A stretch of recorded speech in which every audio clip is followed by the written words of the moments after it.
సుందర రెడ్డి గారు most frequently questions on mutual funds అనే ఈ సిరీస్లో మనం ఫస్ట్ వీడియోలో ఒక 5 క్వశ్చన్స్కి సంబంధించిన అనాలిసిస్ మాట్లాడుకున్నాము. సో ఇప్పుడు సెకండ్ వీడియోలో ఉన్నాం. సెకండ్ వీడియోలో 6th క్వశ్చన్ అడగబోతున్నాను. Which mutual fund scheme is right for me అంటూ కూడా ఎక్కువ ఈ క్వశ్చన్ గురించి అడుగుతున్నారు ఇంటర్నెట్లో. సో దీనికి ఏం చెప్తారు? ఏ మ్యూచువల్ ఫండ్స్ మీకు సూట్ అవుతుంది అనేది that's depending upon your financial goals. అంటే మీకు ఎంత డబ్బు కావాలనుకుంటున్నారు, ఎంత రిస్క్ తీసుకుంటారు ఆ మనీ రావటం కోసం, అండ్ లైఫ్లో ఏ స్టేజ్లో ఉన్నారు, అంటే యంగేజ్లో ఉన్నారా, లేకపోతే ఫ్యామిలీ మ్యానా, లేకపోతే రిటైర్మెంట్ దగ్గరలో ఉన్నారా అన్నదాన్ని బట్టేసి మనం చూసుకోవచ్చు అండి. బేసికల్గా మ్యూచువల్ ఫండ్స్ అంటే మన అసెట్ క్లాస్ బేస్గా తీసుకొని క్లాసిఫై చేసుకోవచ్చు.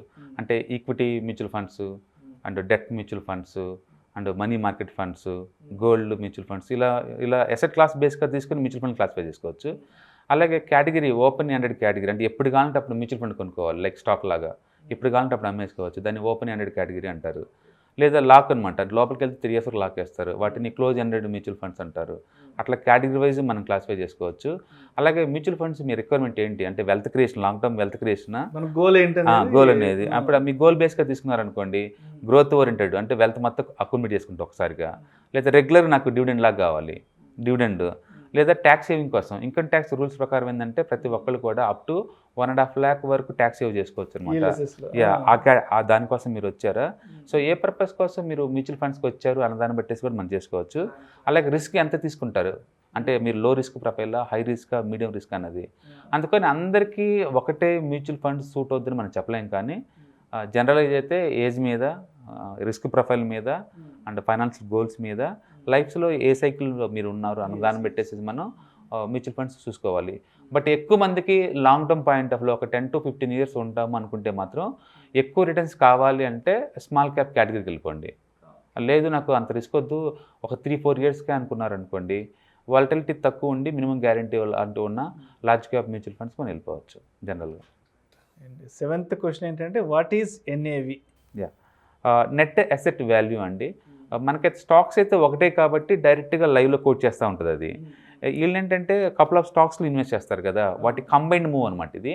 సో మ్యూచువల్ ఫండ్స్లో మీ అసెట్ వాల్యూని నెట్ అసెట్ వాల్యూ అని చెప్తారనమాట. ఇది ఎలా వస్తుందంటే వాళ్ళ total investments in the particular fund divided by total units అనమాట. అది చేసినప్పుడు నెట్ అసెట్ వాల్యూ వస్తుంది.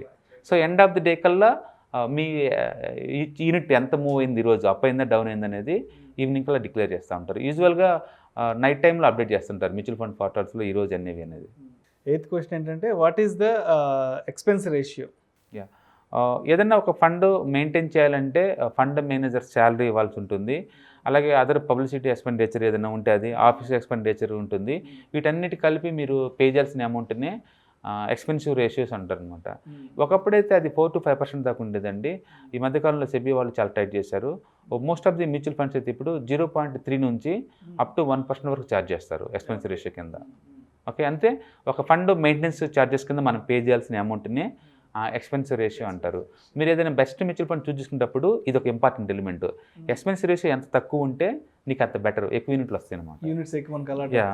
చాలామంది అనుకుంటారు ఒక్కసారిగా ఛార్జ్ చేస్తారేమో అనుకుంటారు అమౌంట్. ఒక్కసారి ఛార్జ్ చేయరండి. 365 days divided by total expensive ratio ఎంత ఉందో అంత యూనిట్లో నుంచి ఎవ్రీడే తీస్తుంటారు వాళ్ళు. Okay okay. అందుకని ఒకసారిగా పర్టికులర్ డేట్లో తీయడం అంటే ఏముండదు. అదేవిధంగా 9th క్వశ్చన్ ఏంటంటే what is a sip, how is it different from lump sum investment? Right, చాలామంది అడుగుతుంటారండి ఈ క్వశ్చన్. ఎస్ఐపి అయితే బెటరా లేదా లంసమ్ అమౌంట్ అయితే బెస్టరా అని. అది డిపెండింగ్ అపాన్ ద అఫోర్డబిలిటీ అనమాట. సో సపోజ్ కొంతమంది దగ్గర ఒక 50,000, 1 lakh అలా ఉందనుకోండి, లంసమ్ కొనుక్కోవచ్చు, ఒకేసారి పెట్టచ్చు. నా దగ్గర అంత అమౌంట్ లేదనుకోండి, అప్పుడు కొంచెం అమౌంట్ పెట్టుకోవచ్చు. యూజువల్గా కొంచెం అమౌంట్ పెట్టాలనుకున్న వాళ్ళకి mutual funds and index funds రెండింటిలో ఏంటంటే ఇన్స్టాల్మెంట్లు పెట్టుకోవడానికి అలౌ చేస్తారు. దాన్ని ఎస్ఐపి అంటారు, సిస్టమాటిక్ ఇన్వెస్ట్మెంట్ ప్లాన్ అనమాట. దాంట్లో ఉన్న బ్యూటీ ఏంటంటే ఒక ఫైనాన్షియల్ డిసిప్లిన్ నీకు అలవాటు అవుద్ది. అండ్ ఎవ్రీ మంత్ ఎంతకంత అమౌంట్, చిన్న అమౌంట్ పెద్ద పోతుంటుంది కాబట్టి మనకు కూడా అంత పెయిన్ అనిపించదు. సపోజ్ మంత్లీ ఒక 1,000 అనుకోండి, అది పెద్దగా పెయిన్ అనిపించింది వరకు వాళ్ళు. స్లో అండ్ స్టడీగా లాంగ్ టర్మ్లో వెల్త్ క్రియేట్ అవుతూ ఉంటుంది. రెండోది మార్కెట్ చాలా వాలటిలిటీ, అప్ అండ్ డౌన్ అవుతూ ఉంటుంది కాబట్టి మార్కెట్ పడితేనేమో మనకి ఎక్కువ యూనిట్లు వస్తాయి, పెరిగితేనేమో తక్కువ యూనిట్లు వస్తాయి. 2 రకాలుగా మనం బెనిఫిట్ పొందొచ్చు అనమాట. సో అందుకని ఎస్ఐపి రూట్లో అయితే బెస్ట్.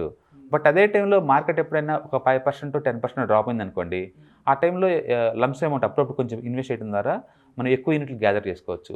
మొత్తానికి మన ఆబ్జెక్ట్ ఎలా ఉండాలంటే లాంగ్ టర్మ్ పాయింట్ ఆఫ్లో తక్కువ రేట్కి ఎక్కువ యూనిట్లు గ్యాదర్ చేయడం అనేది మంచి కాన్సెప్ట్. అందుకని మార్కెట్ డిస్కౌంట్కి వచ్చినప్పుడల్లా అప్పుడప్పుడు కొంచెం లంసమ్ అమౌంట్ రెగ్యులర్గా ఎస్ఐపి మోడ్లో పెట్టుకుంటూ పోతే బెస్ట్ అనమాట. ఒకేసారి లంసమ్ పెడితే ప్రాబ్లం ఏంటంటే రేపొద్దున మార్కెట్ 10% డిస్కౌంట్లోకి వచ్చింది అనుకోండి, మీరు స్టక్ అవుతారు అనవసరంగా. అరే లేట్గా ఎంటర్ అయితే బాగుండేది అనిపిస్తుంది. అందుకని మార్కెట్ టైమింగ్స్ ఎవరు చెప్పలేరు కాబట్టి బెస్ట్ అప్రోచ్ ఎప్పుడు కూడా ఎస్ఐపి అనమాట. కానీ ఎప్పుడన్నా ఒకసారి డిస్కౌంట్కి వచ్చినప్పుడు మేబీ 5%, 10% అట్లా ఎంటర్ మార్కెట్ పడ్డప్పుడు మీరు అప్పుడప్పుడు అడిషనల్ యూనిట్స్ కొన్నారనుకోండి లంసమ్ అమౌంట్ పెట్టేసి, that's going to help a lot. అది ఖచ్చితంగా వస్తుంది. అదేవిధంగా 10th క్వశ్చన్ ఏంటంటే, how efficient are the fund managers? డెఫినెట్గా అండి, మీరు ఏదన్నా ఒక ఫండ్లో ఇన్వెస్ట్ చేసేటప్పుడు ఫండ్ మేనేజర్ యొక్క హిస్టారికల్ డేటా చెక్ చేసుకోవడం చాలా ఇంపార్టెంట్. ఇంతకుముందు ఇతను ఏ ఫండ్ రన్ చేశాడు, ఎంత రేట్ ఆఫ్ రిటర్న్ తీసుకొచ్చాడు, అతని ఇంటిగ్రిటీ, ఏ స్ట్రాటజీ వాడుతున్నాడు, అంటే వాల్యూ బయింగా లేకపోతే మూమెంటం వాడుతున్నాడా, కాన్సెప్ట్ ఏం వాడుతున్నాడు అని చాలా ఇంపార్టెంట్. మనం చాలా వరకు ఏంటంటే మ్యూచువల్ ఫండ్ అనగానే పేపర్లో చూసినప్పుడు ఎవరైనా అనౌన్స్ చేసినప్పుడు వాళ్ళు బై రేటింగ్ ఇస్తే మనం కొనడానికి ట్రై చేస్తాం. కానీ యాక్చువల్ టెక్నికల్ చెప్పాలంటే మ్యూచువల్ ఫండ్ లోపల చూసినప్పుడు ఆల్ఫా అంటే ఇండెక్స్ని ఎవ్రీ ఇయర్ ఈ ఫండ్ బీట్ చేస్తుందా లేదా. అంటే ఇప్పుడు నిఫ్టీ ఉందనుకోండి, లార్జ్ క్యాప్ నిఫ్టీతో కంపేర్ చేసుకుంటారు. స్మాల్ క్యాప్స్ అనుకోండి, స్మాల్ క్యాప్ 250 స్టాక్ ఇండెక్స్తో కంపేర్ చేస్తారు. వాటితో పోల్చుకున్నప్పుడు ఎవ్రీ ఇయర్ కన్సిస్టెన్సీగా ఇండెక్స్ని బీట్ చేసి రిటర్న్స్ ఇస్తున్నారా లేదా, దాన్ని ఆల్ఫా అంటారు. బీటా మార్కెట్తో పోల్చుకుంటే వాలటిలిటీ ఎక్కువ ఉందా తక్కువ ఉందా, దాన్ని బీటా అంటారు.